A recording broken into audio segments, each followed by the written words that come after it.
તો નવસારીમાં એલસીબી ટીમે મોટી છેતરપિંડીનો ભેદ ઉકેલ્યો છે। માહિતી અનુસાર લિબર્ટી જ્વેલર્સની દુકાનમાં ખોટી ઓળખ આપી 25 લાખ રૂપિયાની આંગડિયા મોકલવાની છેતરપિંડી કરવામાં આવી હતી। રમેશ અંબાલાલ આંગડિયા પેઢીના કર્મચારી હોવાનું બતાવતા આરોપીઓએ સસ્તા ભાવે આંગડિયા મોકલાવવાની લાલચ આપી અને દુકાનના માલિકને ફસાવી લીધો।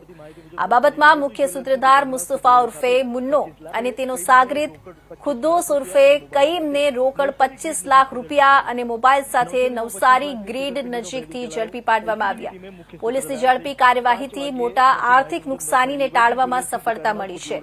સ્થાનિક લોકોમાં પોલીસની કાર્યશૈલીની પ્રશંસા થઈ રહી છે અને આ ઘટનાથી લોકોને ફસાવવાના નાણાકીય કૌભાંડ વિશે જાગૃતિ મળે તેવી અપેક્ષા છે।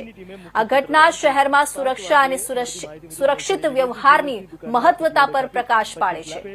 આરોપીઓની ઝડપી ધરપકડ અને પુરાવાઓની સાક્ષી અહીંના નાગરિકો માટે એક મહત્વપૂર્ણ સંદેશ આપે છે કે કોઈ પણ પ્રકારની છેતરપિંડીને બેદરકારીથી નથી છોડી શકાય। 25 लाख पे कई ने रोकड़ 25 लाख रुपया। नवसारी टाउन पुलिस स्टेशन में फरियादी शोएब भाई तारमो नवसारी में 25 लाख ની છેતરપિંડીનો ભેદ ઉકેલાયો। એલસીબીની ટીમે મુખ્ય સૂત્રધાર સહિત 5 વાગ્યે મળતી માહિતી મુજબ નવસારી